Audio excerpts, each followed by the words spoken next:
नमस्कार दोस्तों, स्वागत है आपका आप एक नए वीडियो में।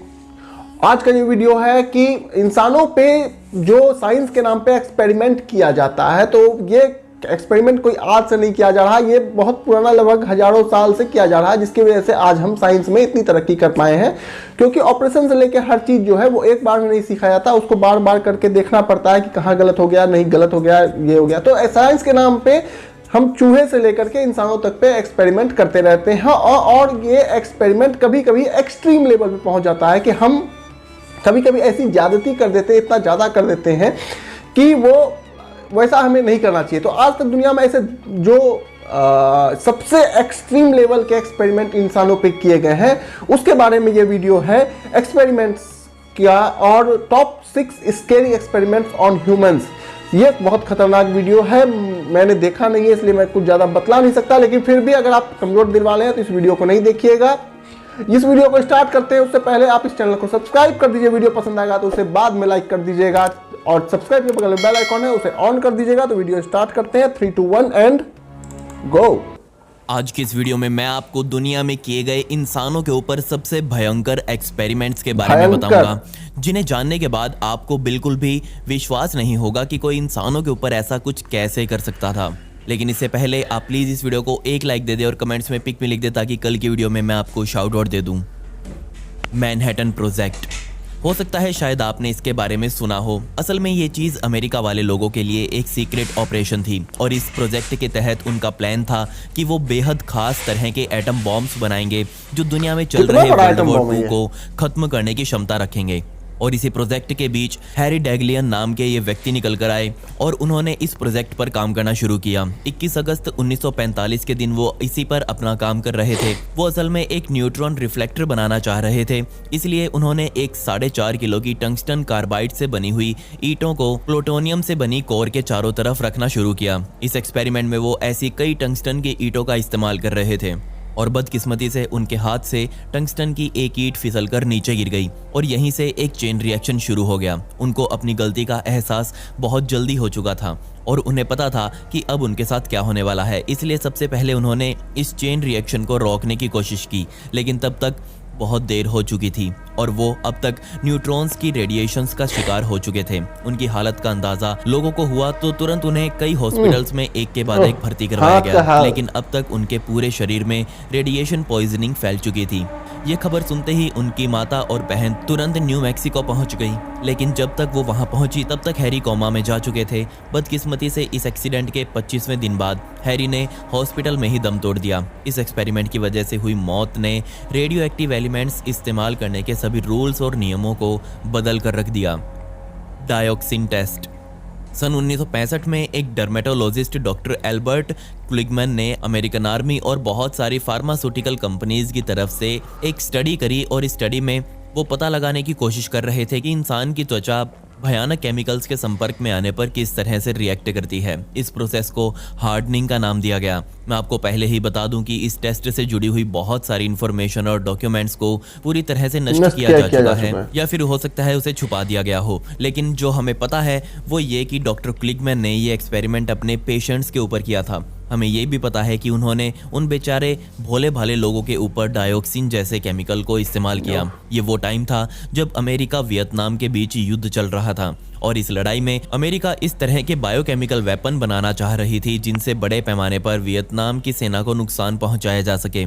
इस एक्सपेरिमेंट को और ज्यादा तेजी से निपटाने के लिए डॉक्टर क्लिगमैन ने एक पेशेंट के अंदर सेफ पॉइंट से 486 गुना ज्यादा डायोक्सिन उसके शरीर में भर दिया और उस बंदे का हाल क्या हुआ होगा इसका अंदाजा आप यहीं से लगा सकते हैं कि डायोक्सिन की सेफ डोज से 2 गुना भी अगर हम ले लें तो हमारे शरीर की सारी स्किन अंदर से नष्ट हो जाएगी, जबकि उस आदमी के शरीर में तो 486 गुना डायोक्सिन डाला गया था। पूरा जल गया आप होगा। सोच ही सकते हैं कि उसका क्या हाल हुआ होगा। बदकिस्मती से यूएस ने इस टेस्ट के रिजल्ट्स को कभी पब्लिक नहीं किया, उन्हें बहुत सफाई के साथ छुपा दिया गया। ये माना जाता है कि डॉक्टर क्लिगमैन द्वारा तकरीबन 70 लोगों पर ये एक्सपेरिमेंट किया गया था, लेकिन उनके नाम और पहचान आज तक कभी पब्लिक नहीं की गई। ऑपरेशन सी स्प्रे, सितंबर 1950 में अमेरिकी नेवी ने पूरे 6 दिन लगाकर बैक्टीरिया सेरिटा मार्सेंस को कैलिफोर्निया के नॉर्दर्न कोस्ट की हवा में मिला दिया। शुरुआती टेस्ट में उन्होंने इस तट से 2 मील समुद्र के अंदर तक इसे फैलाया था। आमतौर पर यह बैक्टीरिया मिट्टी और पानी के अंदर ही पाया जाता है और यह बैक्टीरिया अपने अंदर एक लाल रंग का पिगमेंट प्रोड्यूस करने के लिए पूरी दुनिया में जाना जाता है। इसके इसी गुण की वजह से दुनिया भर के वैज्ञानिक इसे इस्तेमाल करते हैं और यहीं से ऑपरेशन सी स्प्रे की शुरुआत की गई। इस एक्सपेरिमेंट का काम था ये पता लगाना कि अगर आतंकवादियों या फिर किसी दुश्मन देश द्वारा अमेरिका के किसी बड़े शहर जैसे कि सैन फ्रांसिस्को पर किसी बायोकेमिकल वेपन से हमला किया जाता है तो उसके असर कैसे होंगे। आने वाले कई दिनों तक वहां की मिलिट्री ने आसपास की लगभग 43 जगह से सैंपल्स इकट्ठा किए ये पता लगाने के लिए कि इस बैक्टीरिया का असर कहां तक पहुंचा है, जिसमें सामने आया कि इस बैक्टीरिया ने ना सिर्फ आसपास के बड़े बड़े शहरों को बल्कि दूर दराज में बसे छोटे मोटे गांवों को भी अपनी चपेट में ले लिया है। सैन फ्रांसिस्को में बसे लाखों लोगों के टेस्ट लिए गए जिसमें सामने आया कि ये सभी लोग बैक्टीरिया से इन्फेक्टेड हो चुके हैं। बेशक मिलिट्री को अपने इस एक्सपेरिमेंट में सक्सेस मिल गई और उन्हें पता लग गया कि एक बैक्टीरिया अगर हथियार बनाकर उन पर इस्तेमाल किया जाए तो वो कहां तक फैलाव कर सकता है। अब यहाँ उन्हें लग रहा था कि जो बैक्टीरिया उन्होंने अपनी तरफ से हवा में फैलाया है वो तो इंसानों के लिए हानिकारक है ही नहीं, जबकि ऐसा सिर्फ उन्हें लग रहा था क्योंकि तब के समय में सैन फ्रांसिस्को में मौजूद लगभग हर इंसान को यूरिन इन्फेक्शन हो चुका था, जबकि वो लोग जिन्होंने हाल ही में कोई सर्जरी वगैरह करवाई थी उनको तो मौत ने अपने कब्जे में ले लिया। इससे इतने बड़े पैमाने पर अमेरिका में उस समय नरसंहार हुआ कि अमेरिका को मजबूरन अपनी ये बात सभी से छुपानी पड़ी। लेकिन सन 1976 में इसके बारे में अमेरिका के कई मैगजीन्स में आर्टिकल्स छपना शुरू हुए और तब सरकार ने भी ये माना कि हाँ उनके द्वारा ऐसा ही कुछ एक समय पर किया गया था। MK अल्ट्रा, शायद हो सकता है आपने इस एक्सपेरिमेंट के बारे में मेरी ही किसी वीडियो में जरूर सुना हो, लेकिन उन वीडियोस में मैंने खुलकर कभी नहीं बताया। सन 1950 और 1960 के दशक में जब कोल्ड वॉर अपनी चरम सीमा पर था तब अमेरिका को यह डर था कि कम्युनिस्ट कंट्रीज कुछ ऐसी तकनीकों का इस्तेमाल कर रहे हैं जिनसे इंसान के दिमाग को कंट्रोल किया जा सकता है और इस तकनीक का इस्तेमाल वो देश मुख्य रूप से अमेरिका के बंदी बनाए हुए सैनिकों पर कर रहे हैं। बस इसी डर के खिलाफ अब अमेरिका कुछ एक्शन लेना चाह रहा था और इसी एक्शन के रूप में CIA की तरफ से सन 1953 में MK अल्ट्रा को लॉन्च किया गया। ये एक बेहद खुफिया मिशन था और इसमें अमेरिका द्वारा ऐसी ड्रग्स तैयार की गई जो किसी भी इंसान के अंदर डाल दी जाए तो उसका माइंड कंट्रोल किया जा सकता था। ये प्रोजेक्ट इतना सीक्रेट था कि आज भी इसके बारे में बहुत थोड़ा सा ही दुनिया को पता चल पाया है। सिर्फ हमें इतना पता है कि इस एक्सपेरिमेंट में 150 आम लोगों को शामिल किया गया और इन लोगों को पहले वो ड्रग्स दी गई जिसके बाद पैरालिटिक्स और इलेक्ट्रोशॉक जैसी थेरेपीज को इनके ऊपर अंजाम दिया गया। कमाल की बात यह थी कि जो लोग इस एक्सपेरिमेंट में शामिल थे उन लोगों को ये पता ही नहीं था कि उनके साथ किया क्या जा रहा है और तब इन ड्रग्स ने उन लोगों के शरीर में अपना जादू दिखाना शुरू किया। और क्या आप सोच सकते हैं कि वो एक्सपीरियंस कितना भयंकर रहा होगा। 150 लोगों पर यूनिवर्सिटी, हॉस्पिटल और जेल जैसी जगहों पर ये एक्सपेरिमेंट अंजाम दिया गया। कुछ वैज्ञानिक बताते हैं कि जो ड्रग्स उस समय इन लोगों को दी गई थी उससे लोग अपनी असल पहचान तक भूल चुके थे। उनको जो कहा जाता था वो उसी बात को सच मान लेते। सन 1953 से 1964 के बीच सैकड़ों लोगों को ये जानलेवा एक्सपेरिमेंट का हिस्सा बनाया गया।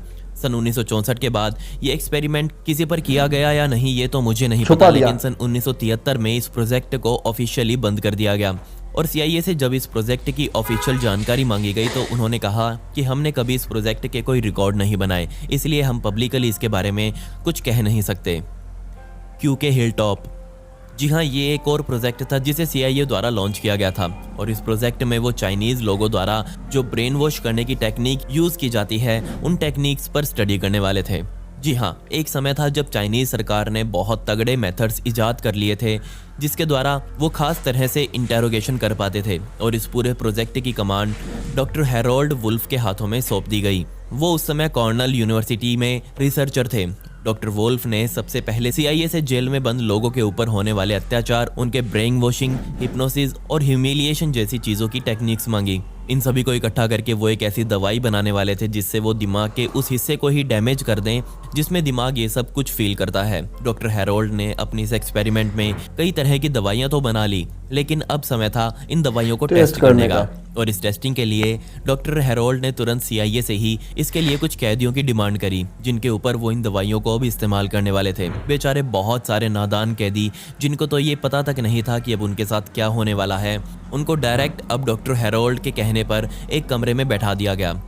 डॉक्टर हेरोल्ड ने पहले ही CIA को ये बोल दिया था कि उनके द्वारा बनाई गई ये दवाई बहुत घातक है।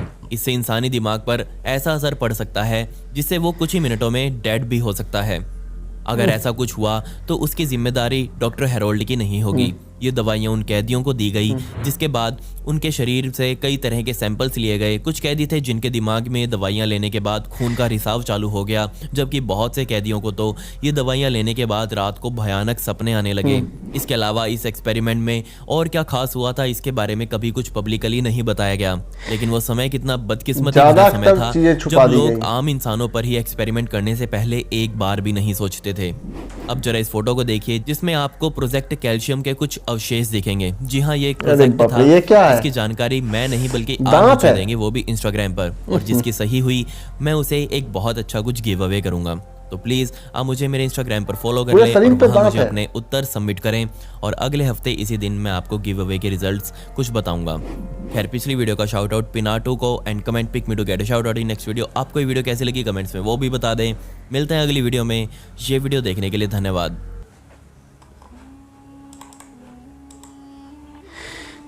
क्या था वो?